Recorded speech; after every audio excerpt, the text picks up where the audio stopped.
আমার আইডেন্টিটি নিয়ে প্রশ্ন করা হয়েছে, এটা গুরুতর অপরাধ করেছেন উনি। 2 নম্বর, উনি বলেছেন কোন মুক্তিযোদ্ধা কিংবা শহীদ মুক্তিযোদ্ধা পরিবারের কেউ জামাত ইসলামী করতে পারে না। তাহলে উনাকে জিজ্ঞেস করে করা লাগবে?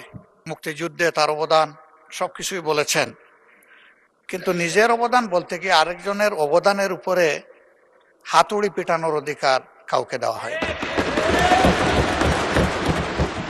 তিনি পার্সোনালি আমাকে হার্ট করেছেন। তিনি বলেছেন যে আমি বলে থাকি আমি শহীদ মুক্তিযোদ্ধা পরিবারের সদস্য। তাহলে ইনি এটাকে চ্যালেঞ্জ করছেন। 2 নম্বর, উনি বলেছেন কোন মুক্তিযোদ্ধা কিংবা শহীদ মুক্তিযোদ্ধা পরিবারের কেউ জামাত ইসলামী করতে পারে না। তাহলে উনাকে জিজ্ঞেস করে করা লাগবে? এটি আমার নাগরিক অধিকার।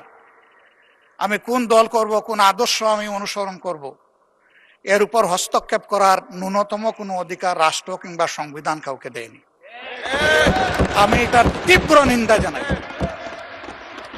আমার আইডেন্টিটি নিয়ে প্রশ্ন করা হয়েছে, এটা গুরুতর অপরাধ করেছেন উনি। আবার আমার আদর্শ সিলেকশনের ব্যাপারে উনি কথা বলেছেন, এটা বাড়তি অপরাধ করেছেন। আমি অনুরোধ করব মাননীয় স্পিকার, তার এই অসংসদীয় অংশটা এখান থেকে যেন এক্সপান্স করা হয়। শেষে গিয়ে উনি আমরা কুলা মনে এই সংসদকে ফাংশনিং করার জন্য বর্তমান জ্বালানি অব্যবস্থাপনা সংকট যেটাই বলি সেইটার ক্ষেত্রে আমরা এগিয়ে এসেছিলাম।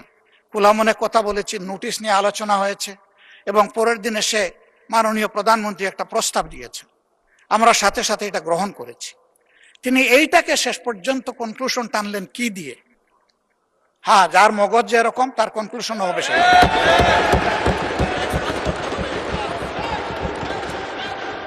তার মতো একজন প্রবীণ ব্যক্তির কাছ থেকে, রাজনীতিবিদদের কাছ থেকে আমি এই ধরনের আচরণ আশা করিনি।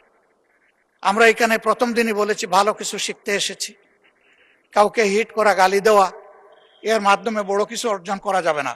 কিছু গোলাবাজি হতে পারে বড় জোর, কিন্তু তার চাইতে বেশি কিছু হবে না। আর সাধারণত যুক্তি যখন ফুরিয়ে যায়, মাথা তখন গরম হয়ে যায়। একটা প্রবাদ আছে, রেগে গেলেন তো হেরেই গেলেন। আমরা সবাই মিলে হারতে চাই না, আমরা সবাই মিলে জিততে চাই। এই জন্য সবাই যেন মাথাটা একটু ঠান্ডা রেখে যুক্তির সাথে সত্য নির্ভর কথাগুলা বলি, তাতে